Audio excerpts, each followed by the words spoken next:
If the world were like a Sleep Number mattress, everything would adapt for your comfort. Because as your life changes and your body changes, Sleep Number mattresses adapt and shift to give you personalized comfort night after night. And now it's the final days of our Everything's on Sale event. Save up to $1,200 on mattresses. Our Memorial Day event ends Monday.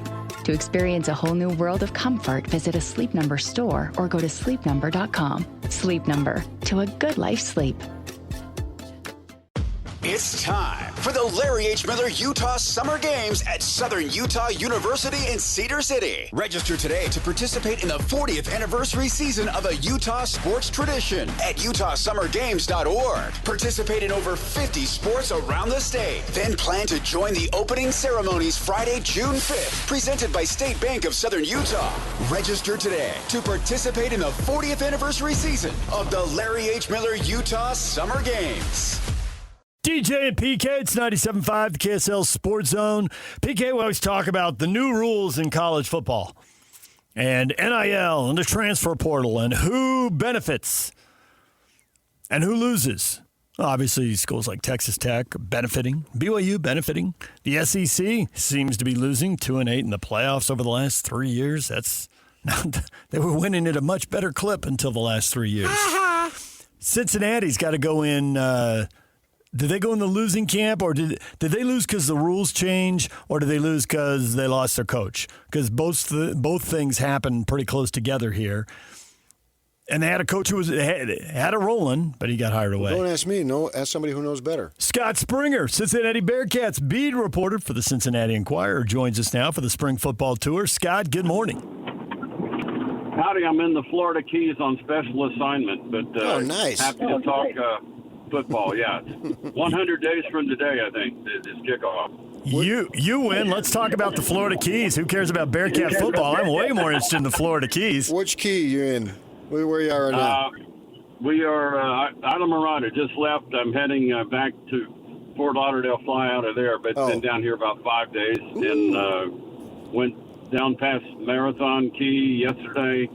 I've been to Key West before, but didn't go on this trip. But that's kind of a long haul. Yeah, it is. I grew up in San Diego, and growing up near the beach was great. It was a 30-minute drive. But now that I've seen other water, it's like very disappointing water off San Diego. It's cold and murky, warm and clear. Yeah. Let's try that. No, this weather's been every day 85 and low of 80 with a sea breeze, and you can't beat it. So, and I love San Diego too. That's a little cooler than what this has been. But back home when I left, it was 60 and spitting rain and ugly, and so I'll take it. Yeah. Curious about the state of the Cincinnati program. Did they take a big hit because they lost the coach, or did they take a big hit because everything went to the world of NIL and transfer, and when you're in the shadow of the Bengals and Ohio State, you're probably not going to have as much money. The big money is going to flock to those two. What has really hampered Cincinnati the last couple of years? Well, it's a lot better league than the league they were in, the American. And when they with Luke Fickell and that bunch, when they made it to the college football playoff, they were in the American. Well, you're playing, East Carolina and Tulsa, and not that those teams are bad at all. That you can get some really good players there, but it's not the same as day in, day out playing Big 12 football. And then your other point, you said, you're in Cincinnati is a pro town. Houston has that to an extent. So you have a lot of people competing for the entertainment dollar. And you mentioned Ohio State. That's a different animal there. They are the pro team in Columbus, other than the hockey team. But at Cincinnati, you got Reds and Bengals. You do have a soccer team and two universities. Xavier is close by and pretty good basketball team there. And so a lot of things going on. Like even with baseball, the baseball team is pretty decent. They're in the NCAA tournament, and they play in Starkville tomorrow. But in Cincinnati, you have the Reds, and so it's tough for the baseball team to grasp hold as good as they are. So different set of problems, but overall the programs have done okay. I think with football, it's just tough to get beyond 7 wins, and if you have a good player, let's be honest, someone's stealing him. Someone's gonna poach your players, and that's just the way it goes. And, that leads us right into Sorsby taking off, and we know about his issues with Texas Tech. But as far as what Cincinnati's got, they get the quarterback, J.C. French. Started, I think, 26 games for Georgia Southern, I should say. Is he going to be the guy, and how good is he? He's pretty decent. I think he'll be the guy because that's who they spent the money on, and that's usually the way those things work. But he had a good spring. He's the way it was described, I think he might be a little bit more accurate passer than Sorsby. Sorsby tended to take some gambles and every now and then and try to hit a deep ball. Brendan was a great runner. This guy ran pretty well because Scott Satterfield's always going to run his quarterback. Not the same size. Sorsby's a big dude, like 6'3", 235, and French is maybe 6'1", couple hundred. But, Drew Brees was about that size. I think he had a decent career. There's a lot of quarterbacks that aren't necessarily big. So, nice kid, seems well-rounded. And then behind him is Samaj Jones, a guy that played some in the bowl game in Memphis. And he runs very, very well. Actually has a great arm. It's just he has to control it a little bit. But, as far as putting a pass somewhere quickly, he's very good at that. So, but yeah, you have a lot of different people on the offense. That you have some returning offensive linemen, which is the good news. Not as many as they did last year, but 3 starters back and 2 guys that played quite a bit. And the way they like to run the ball, that's going to help them out. So I think offensively they made some improvements, but we're in this era where every year you got to figure out who's on your team, and about halfway through the year you might find a favorite, and then you got to figure out a way to keep them. We see a lot of times that the best players get held out of spring games or final spring scrimmages, as they tend to do these days. And so sometimes the guys who star in that aren't really the stars. They're the people that are willing to risk getting hurt.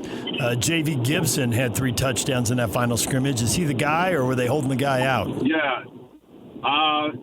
They didn't really hold any receivers out. They had a couple defensive linemen that didn't play.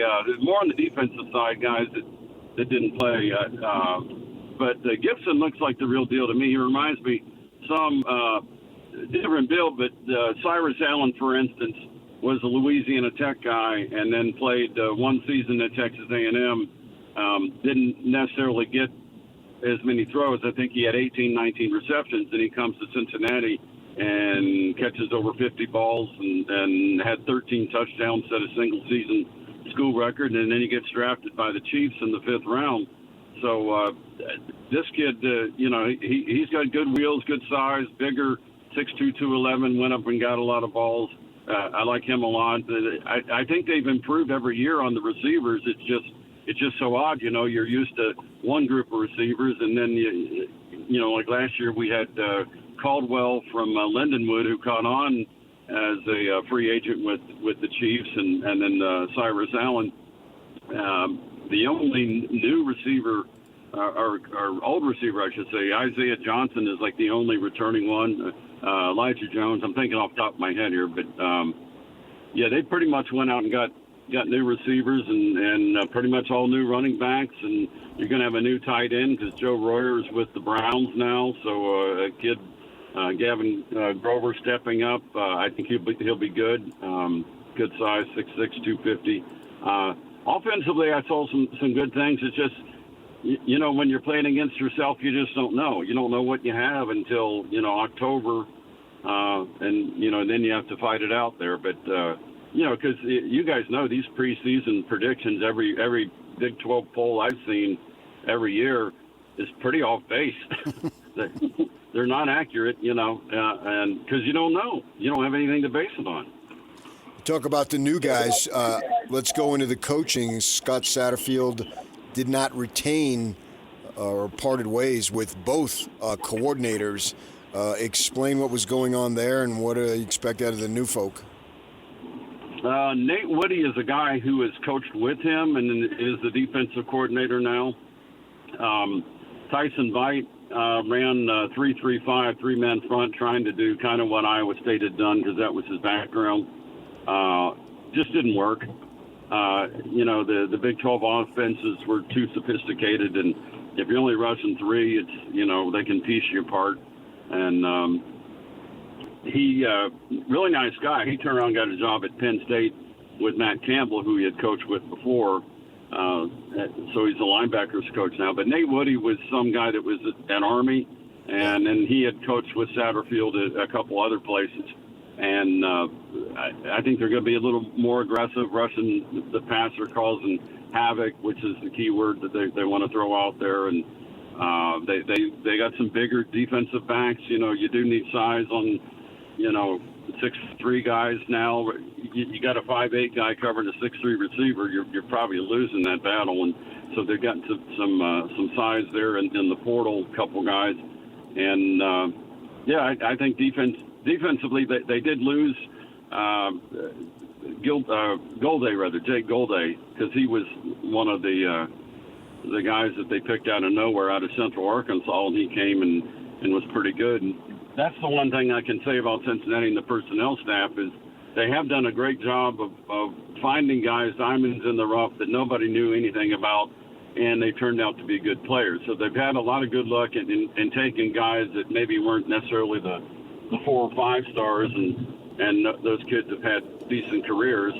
It's just, like we said also, you have to watch that. It's like either they fall in love with you or you're going to lose them to somebody else that's going to pay them a ridiculous amount of money. And, Brendan, great kid. I know nothing of his gambling issues other than what Cincinnati has told me and all. But $5 million, you give a 21-year-old kid $5 million, that's just scary, and I don't care who it is.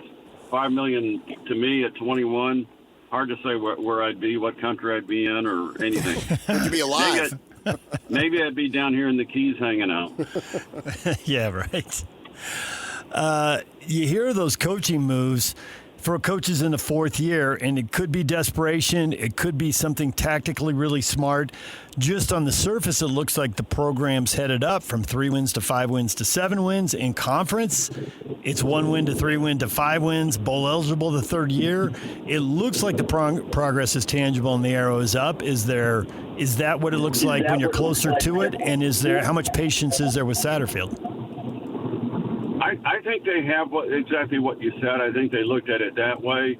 Because if you looked at it just from November, you're going, oh, no, this is not working. Because they've not, 1 win in November. That was 2 years ago. And 23 was the last win in November at Houston. But, the previous year, you're 5-2, just knock off Arizona, who turned out to be pretty good. And then you don't win. And then this past year, 7-1, coming into Salt Lake City, and big game there, and that's tough for anyone. But they couldn't get it back after that. They had Arizona and then BYU. The back end of the schedule was really tough. TCU in Fort Worth. None of those are picnics. It's just the way it worked out. You lost them all, and I'm sure that was a factor in what Brendan Sorsby did, other than the $5 million. But what I've told people too, and don't get me wrong, I'm Brendan, really like him. I hope something good happens to him out of all this stuff. But I've told people, I said, hey, you know what? He's won just as many games in November as you and I did, and that's 0. Because he, good quarterback, no wins in November. Some of that has to fall on him, right? Yeah, I understand that. Yeah, makes sense. We'll see if the new guy makes a difference there. He's got a lot of experience, so I guess that they just go, and it's the way of the world. You lose one, and you go get another from somebody else. And Georgia Southern, I don't know what they did. They probably got somebody else from some other place, and then we lace them up and kick them off in the fall. Right. It's just dominoes, the food chain, and that's kind of the way it is. And you're lucky if you have the same guy back. You're doing all right. So, they got two seasons out of Sorsby. I know basketball-wise, if you get a kid, I think we had recently a kid that went, Day Thomas was there 3 years, which is an eternity anymore. But yeah, I don't get it. I know I'm old and cranky and all that, but you bring a guy in and you give him a plaque after 5 months, and then he's off to somewhere else. But the games, the people still watch. That's the bottom line. I know, yeah, people that's so watch true. on TV. Yeah, you're going to watch them. People complain about the bowl games, and the bowl games still get watched. And here's where the NCAA is a bit hypocritical. And I'm no gambler. I do not gamble. I've been to Vegas 3 times, haven't laid one bet down because I have no idea what I'm doing. And but why do people watch these bowl games? Because they get bet on, and that's why the ratings are huge. And then if you're going to take gambling money and have a relationship with them, then I don't know. I'm not defending Brendan Sorsby because you can't bet on your own team, and that makes no sense. But I don't know. From what I know, with these gambling apps, I can tell you, kids have them. High school kids have them. Now, there's probably little things that says, "Are you 21?" You hit yes or whatever. But they're a thing, and you can do a lot. And I don't do it myself, but they better be keeping an eye on all that stuff, because that's just not good. Is Cincinnati going to be better at the line of scrimmage? I see 13 against the run. And when you talk about it's hard to get past 7 wins, it's hard to get past 7 wins if anybody who's good at running can run all over you. And when you're 13th in the league, giving up almost 180 yards a game, it seems like you're kind of doomed there. Yeah. Well, I think that some of that also was, you again, rushing with a 3-man front. There were times I'm sitting in the press box and I'm going, well, look at that gaping hole there. And sure enough, they hand the ball to a guy and he plows into the end zone, and it's like, well, this isn't rocket science there. Did anyone not see that, the Red Sea parted there? And so that's part of it. I think they're going to clean that up. They a couple defensive linemen they got out of the portal they like, but they're small school guys, so I can't tell you how well they're going to be. Like one guy came from North Carolina Central, which is an HBCU, but he looks to be pretty good. And there's another guy that actually started his career as a running back at Syracuse. Huff is his name, and he put some pounds on. He's on the defensive line now, but he still has the quick twitch and the ability to move pretty good. So he's somebody to watch on the D line also. And he was at a small school in Pennsylvania that they picked him out of. So right now, like I said, they have to find guys and turn them into something and hope that they stay. That's kind of the way it is. Every now and then you get a pretty good player. The area, the Cincinnati football is pretty good, the high school football, because, Big Ten is always in there. SEC is always in there taking kids out. And, you can go to the north, you're in the Big Ten with the Buckeyes. To the south, you've got Kentucky gets a lot of kids, and they sell the SEC.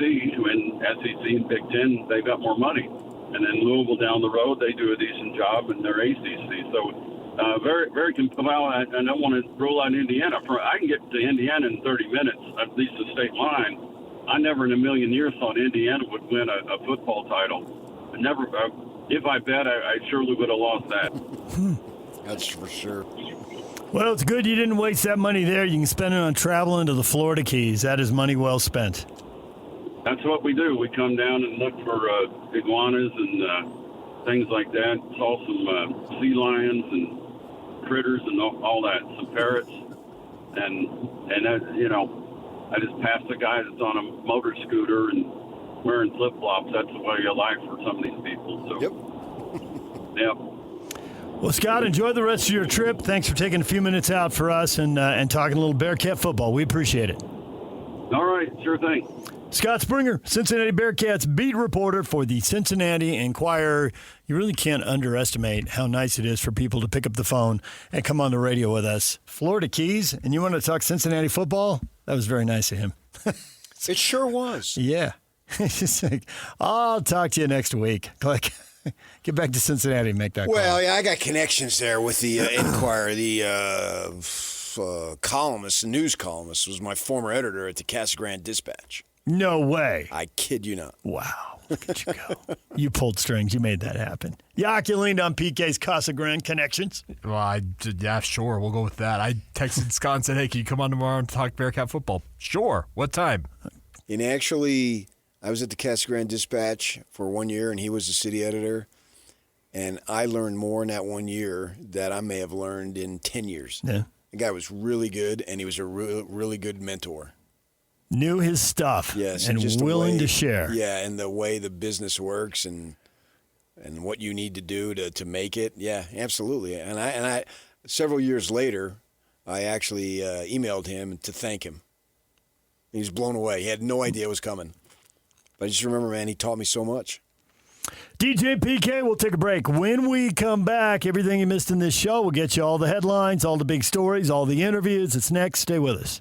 3, 2, 1. This is Scotty G and Coach Tim LeCoe. Morgan Scally, head coach at the University of Utah. The hiring of Kevin McGivern, very, very innovative. When I've watched his teams, man, he loves to fling that thing around. Are you looking to open the offense a little bit? I want to be explosive no matter where that comes from. If we're an explosive offense, but we're not physical, to me, that's the detriment to the entire team. You have to be physical, period, end of story, because a lack of physicality gets exposed at the highest levels. The priority, the premium is on physicality, and then explosive football, obviously explosive plays that can be from running the ball, from catching the ball.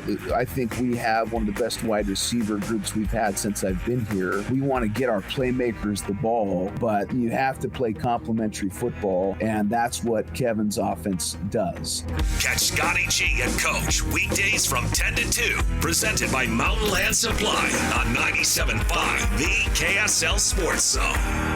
If the world were like a Sleep Number mattress, everything would adapt for your comfort.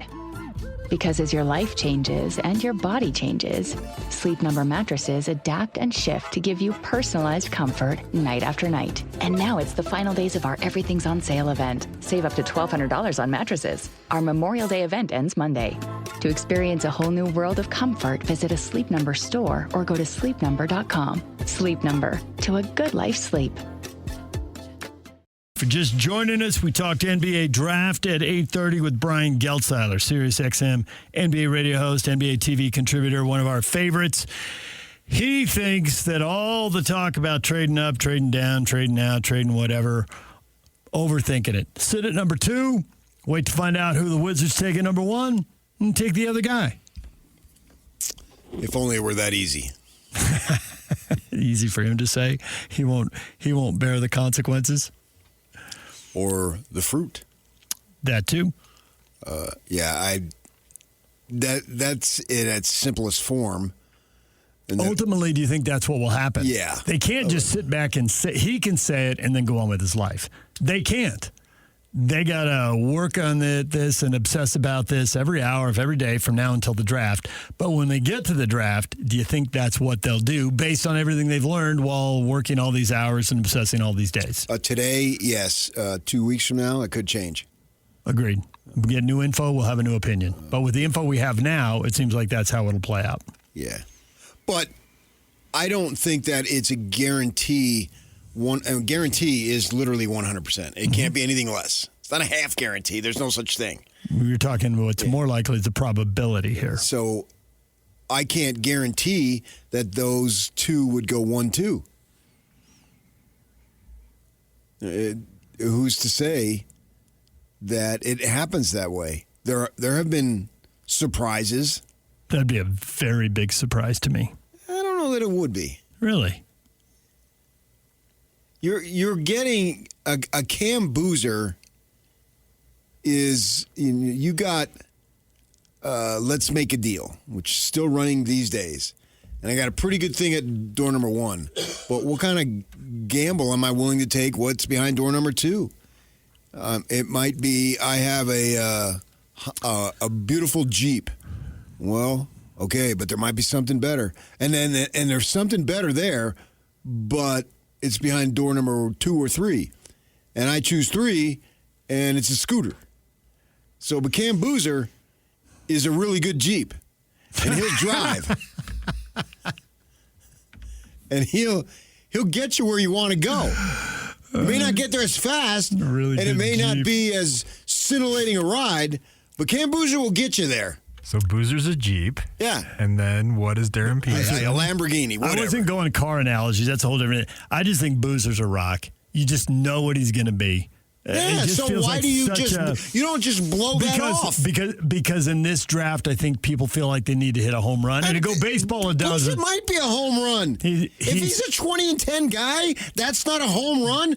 What team, what GM would not take a lock on a 20-10 guy for 10 years? Boozer's a 2-run double in the left center gap. And 2-run doubles are good, but people like 3-run homers and they like grand slams. Right, but I make it a strikeout. 100%. And to me, if Boozer goes 2, and for that matter, if Caleb does, because I'm with you on the whole probability guarantee. I wouldn't guarantee 1-2.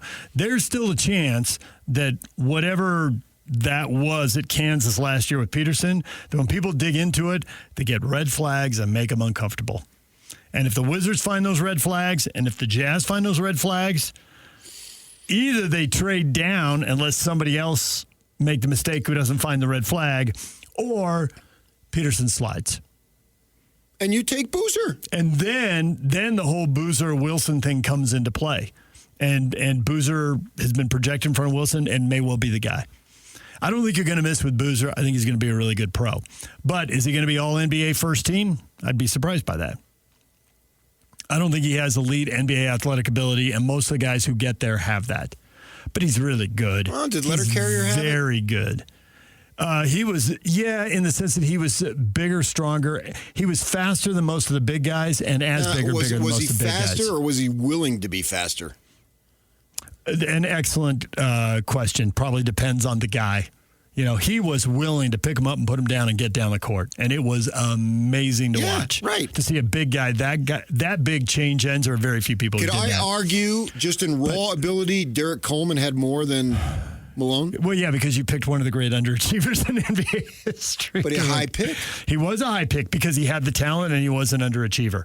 Yeah, and Carl would outwork him and intimidate him all day long, to the point that Coleman, after saying something super derogatory, stopped showing up for games, and Jazz fans were laughing about it. It was like common knowledge. I don't know if there was somebody in the lower bowl who didn't know. Hey, I bet Coleman's not going to play tonight. He didn't want the 60-whatever Carl will drop on him when he shows up. Yeah, so there was that. But Carl was skilled, too. You know, he added the game at the free throw line. Skilled isn't athleticism. Agreed. No doubt. You don't end up being the career he had without being skilled. And Boozer's skill, I think, is undeniable, and it's why he's 3. It's not for any of the decathlon testing, hey, give me range, give me vertical jump, give me whatever. But, like, he'll go left, he'll go right. He'll throw you off with a little bit of a head fake, a little bit of a shoulder fake. Honestly, he reminds me so much of his dad.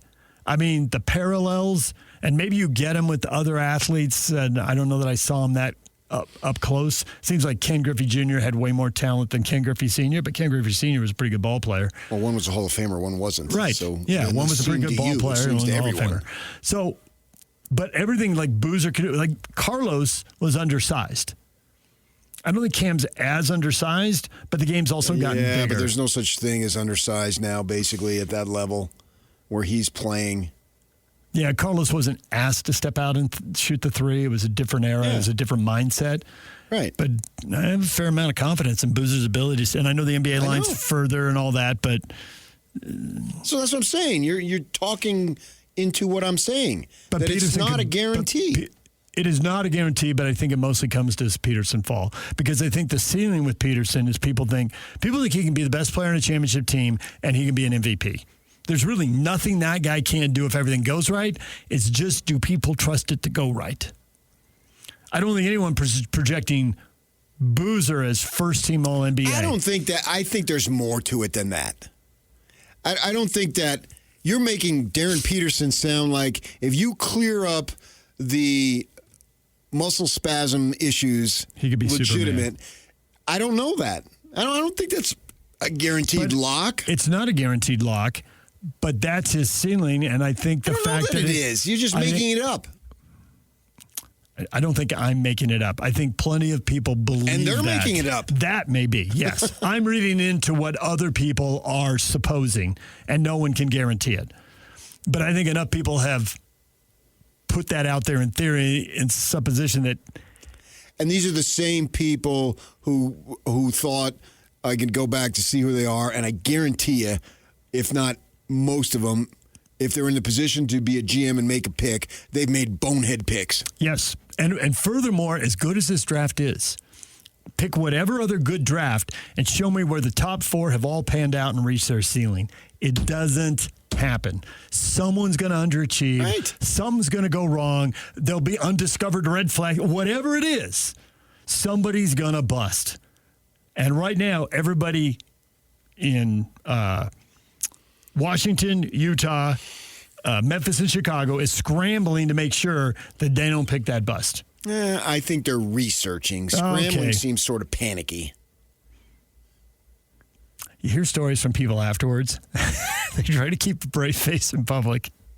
But there is that certain amount of dread. Please let him be able to play. Oh, yeah, obviously, certainly. Yeah, exactly, because careers and hang in the balance. Fortunes of franchise and you're asking bank people accounts. You're asking to predict what some 18, 19-year-old is going to do against the elite in the game a decade from now. And you're passing Boozer to do good luck. Mm-hmm. No, I don't want good luck.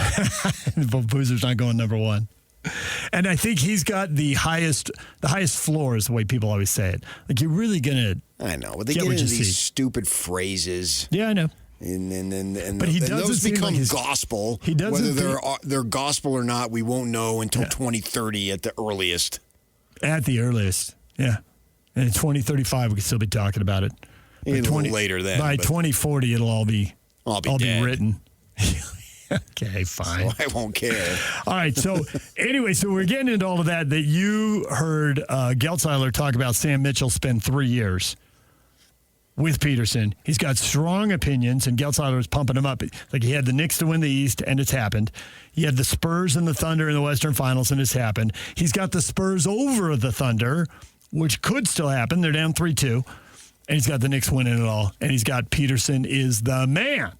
And you're saying, if the Knicks win it all, then I do exactly as Sam says. That's what that pick. And the timeline works. Okay. Because we'll crown an NBA winner before the draft. You get a champion, and then a few days later we'll have a draft. Yes. So at that point, I'm Austin, I say, hey, if this doesn't work, don't blame me. Blame Sam. Because he's Nostra Mitchell over here. Nostra Mitchell. All right. Game 6 tonight. The Thunder. They don't exactly have the rep for stepping on people and stepping on their throat. Well, I think is they the were cliche. too young to have that rep. Okay. They could have gone up 3-1, and they were kind of a no-show in Game 4. They were up 20 and could have blown it wide open and didn't, and kind of had to power through the finish line, which they did to win Game 5. A year ago, they had a couple of Game 6s to close out. They didn't get it done. They were too young last year. So this year they will. I don't know. They're missing 2 rotational guys, and we're just glossing over it. Jalen Williams sitting in street clothes over there. Yeah. And I heard some speculation he might play, but it doesn't make sense to me that he play in Game 6. You know, if there's anything iffy about it, give him 2 more days to get healthy for Game 7. Well, to and me, if you win if you're healthy to go, you go. If not, you don't. What if it's a gray area? Maybe you can push through it. I don't think you can push through a hamstring. That's where the medical people and the individual, they come to a conclusion. I'm push through it. If you can go, you go. If you can push through it, then you go. I don't want somebody out there being a detriment. It gets in the way. 6:30 tonight, NBC. Big game.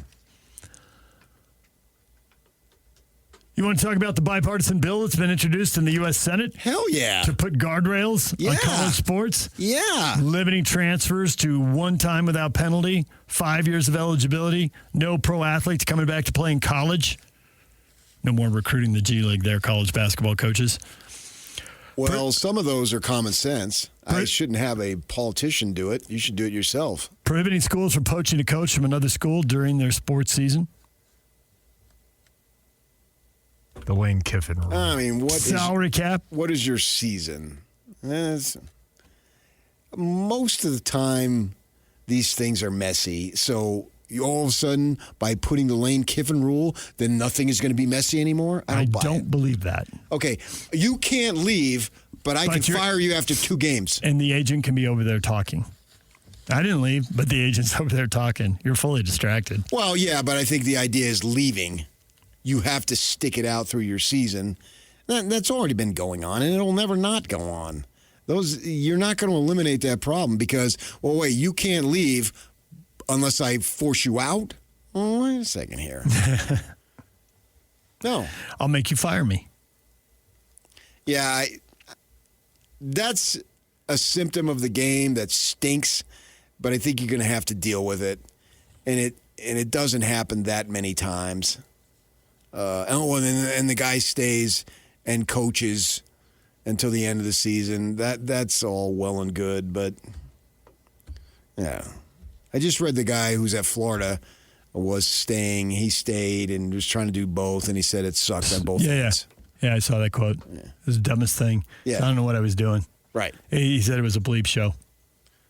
Especially if you're moving across the country. BYU went through that when Bronco left, and you had all those assistants that were moving from Provo to Virginia. Yeah. And then they got off to a bad start in the bowl game. Yeah, they turned it over 10 times. In retrospect, that should have been obvious. Yeah. Major League Baseball negotiations also starting their collective bargaining agreement. We'll see what happens to the 2027 season. When they get that done, then they can proceed with expansion. See if we get a team here. And coming up next, everything you missed in this show. We got that recap, so we'll get your feedback next. Stay with us. DJ and PK, it is time for your feedback. What do you have to say about today's show? The Arkansas athletic director complaining about his team's late-night start at Utah in September. How much sympathy do you have? Margaret, spoiled SEC teams, no sympathy. Been dealing with way worse for years. Decades even. Margaret's having none of it. Wake up, Maggie. Aaron, cry me a river, buddy. This ain't tiddlywinks. Put your big boy pants on, and we'll see you on the field. Yeah, and we'll kick your butt on the field. We'll drag you up and down. Kirk, play in the afternoon and see a record broken for a number of players cramping up. Laughing, crying emoji. It's not in the afternoon anymore. That's old school right there. Joe, zero sympathy, and here's why. Big noon game started at noon EST, 10 a.m. Mountain. I haven't heard our AD complain about having to get up before dawn and play so early. Bottom line, don't schedule Western teams if you don't want to play later in the day. Not in the afternoon anymore. No, it's not. Lloyd said zero. Embrace the darkness. Nice, Lloyd. That's good. Yeah. Yak, what are you having there? Let's hear it. So this one's more on the NBA draft side of things. I think it comes off the conversation you guys had with Brian Geltz. It comes in from Kaysen on our open mic on the KSL Sports app. Should we consider Darren Peterson a possible Dante Exum problem? I keep hearing you guys talk about him compared to Kobe Bryant. I'm more worried that he's going to turn out to be a Dante Exum and constantly off court.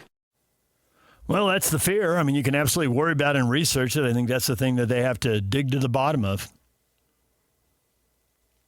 See what Bill Self tells them. See what the strength and conditioning staff at Kansas tells them. See what Sam Mitchell tells them. Okay, see then what it isn't on as down the simply line. as just taking the other guy. And at the end, is that what they'll do? Only after a month of background research. Hours upon hours of research and investigation. And if it comes to that conclusion, which I have no doubt that it is, that if it comes to that, doubt what is the research and investigation and all that stuff. Yeah, they're going into a deep dive on all this stuff. Yes. So with access to people the rest of us aren't going to get. Right. No question. Yeah. And sometimes that access can do everything. And sometimes that access can mess you up.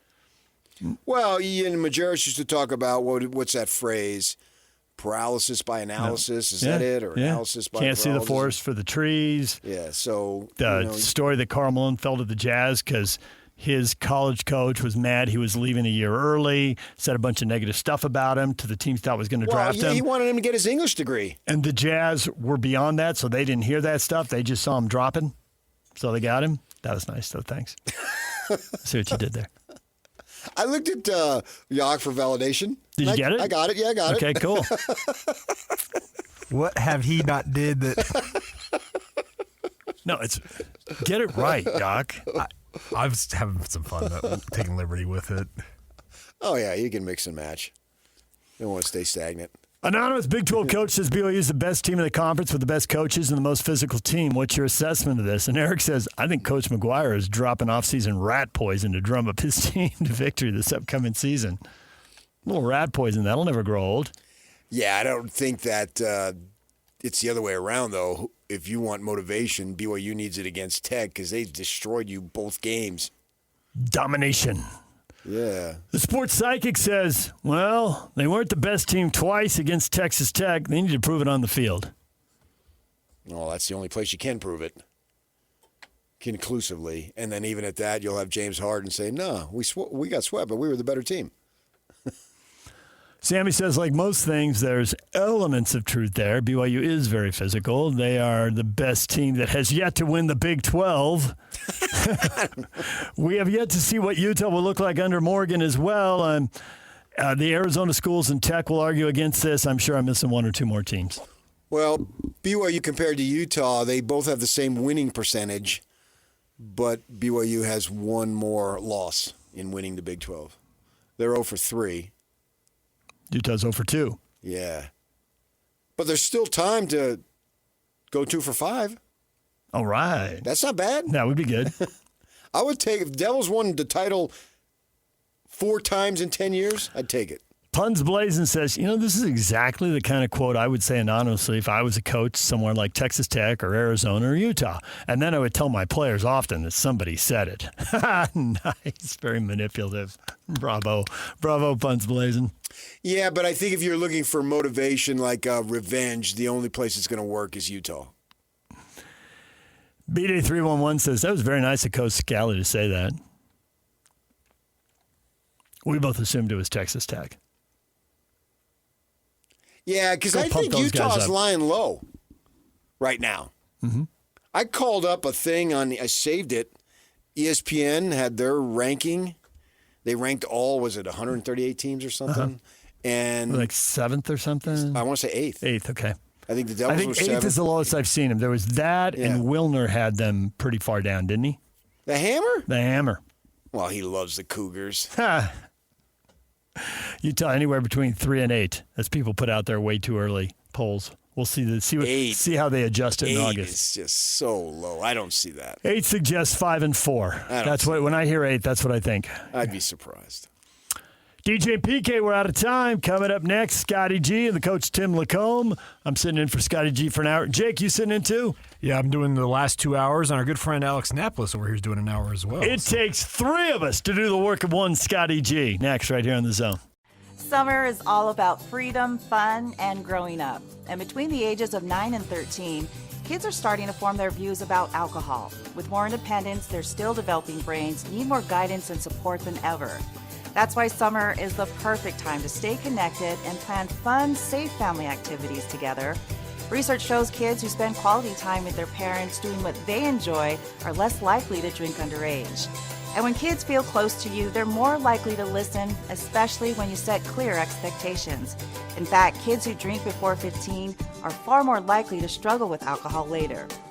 This summer, create a no-bummer summer with fun, alcohol-free activities for your kids. Go to summer.parentsempowered.org to take a quick quiz and discover ideas tailored to your family. A little time together can make a big difference. For more information and to learn more about how to prevent underage drinking, visit parentsempowered.org. Make game day yours. Tickets, food and drinks, stats, and streaming. Everything you need is in the Utah Mammoth app. Download today and make game night easy. Download on both Android and iPhone. Tusk Top.